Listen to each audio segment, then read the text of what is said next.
And we're back with Richard Reviews. Today we're reviewing a book for richardreviews.com/GriffinChestnut here on YouTube. Today's book that Richard will be reviewing for us is titled Killing Commendatore by Haruki Murakami. This, of course, is a national bestseller, and according to Washington Post, it is magical. This, of course, is one of Haruki Murakami's considered great pieces, one of his masterpieces, along with 1Q84, The Wind-Up Bird Chronicle, and Norwegian Wood. Most of his artworks sort of revolve around a realism and an existentialism, sort of a fictional character and a mandalism, excluding, of course, I believe Dance, and Norwegian Wood, along with maybe Kafka on the Shore, had a little bit of the nihilism involved in there as well.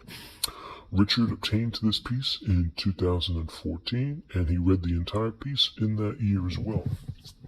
This is Richard's personal piece, so we're going to take good care of it as we go through the entire piece from front cover to back cover, and all the logistics surrounding it, all of the backstory, all of the myths behind it, and the Richard's overall review of this piece, what he thought of it in comparison to other pieces of Haruki Murakami. But right off the back, though, Richard, extremely possessive of this piece. This is one of his favorite Murakami pieces. He praises this piece 2 thumbs up, all the way up, right up the butt. 2 thumbs up for Richard. He thinks this is one of his favorite Haruki Murakami pieces, but he is also extremely biased because he's such a Haruki Murakami fan, so reading this goes into a sort of a Henry Cavill, Spider-Man, Superman crossover kind of feel. This is nonetheless, ironically, not Richard's favorite Haruki Murakami book. That book is uploaded on the channel. You can find it in the description below,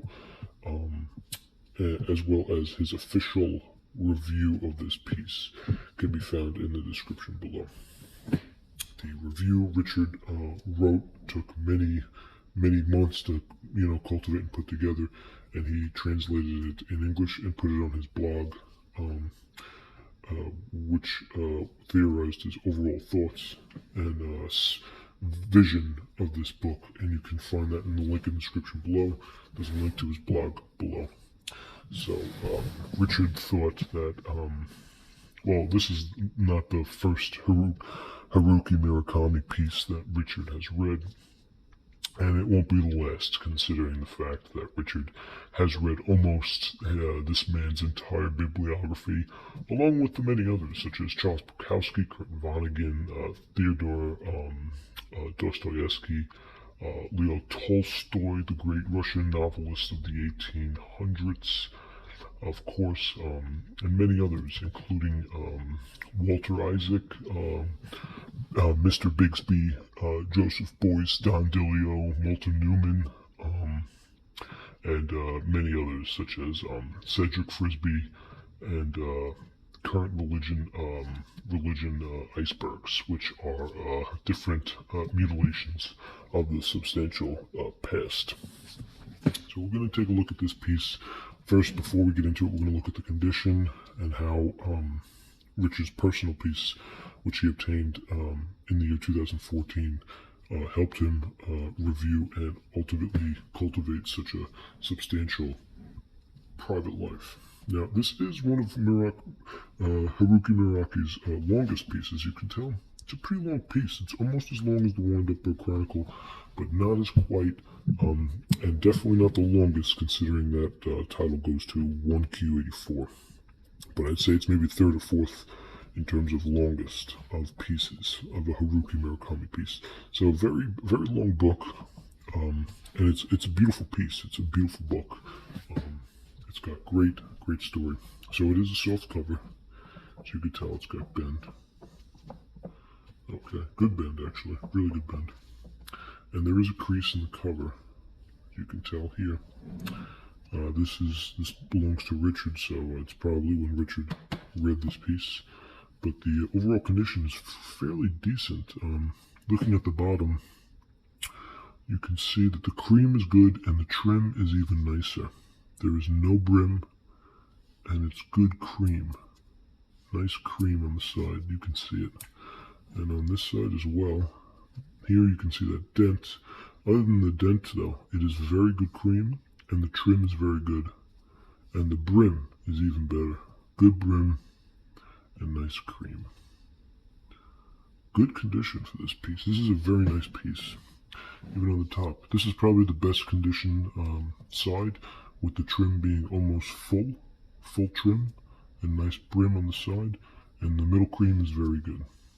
Yep, nothing on that cream. On the side, okay, so this we have, unfortunately, we have this sticker here, some sort of barcode sticker from thriftbooks.com. This is probably where Richard ended up purchasing this book.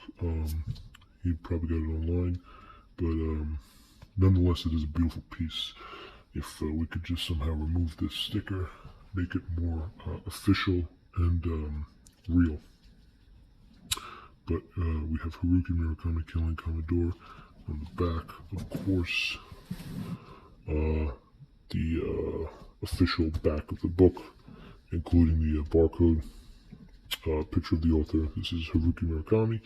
The synapse of the story itself, and some praise for the man, the myth, the legend, Haruki Murakami, along with some publishing authors' educational best, and what could be labeled as a beautiful subsidized story of what exactly one would get into in terms of bringing in this notion about a different style. It's a little bit cholic and calorgic, but you can pretty much tell that it's here. We have a price here, along with the genre being fiction, price being $17 in US.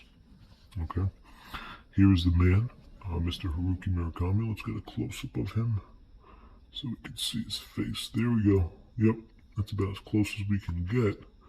And he is there. It looks like he's in a suit, so he's definitely comfortable.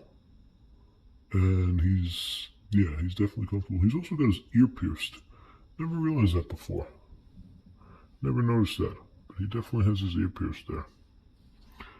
I never pictured Murakami to be the man to have an ear piercing. But yeah, I guess I was wrong. There he is with his ears pierced. Okay, so let's actually get into the piece now, and what this piece is overall about. Yeah, you can really see the cream here, and this crease. So it's a beautiful piece. The artwork is very great too. As we get into what exactly holds this piece above standards, we're not going to give too much away through the review. With spoilers ahead, yeah, it's a beautiful book. It really is a beautiful piece. As you could tell, it's very long, and the text is usual size for Murakami, which is 12.3 in text Times New Roman, and even the back there is a few pictures of the moon, along with half a moon and half an eyeball. Okay, and some clothes. Yep, and some more clothes right here. So we're going to go towards the back to get an official page count. Okay, so towards the end we have a page count of 727. So we can round about, give or say, and say it's about a 750 page piece. A beautiful piece by Haruki Murakami. A gorgeous, gorgeous piece. One of Haruki Murakami's most beautiful pieces he's done yet. And he's only just getting started. So Richard is very fond of him, and he continues to be a very big inspiration for Richard's own writings, which he writes in his blog, which you can click the link in the description for his full blog entry and become a member of the Richard fan club here on richardreviews.com. So Thank you for watching Richard's review. This is Richard's official review for the book and the piece Killing Commodore by Haruki Murakami. This is Richard Reviews.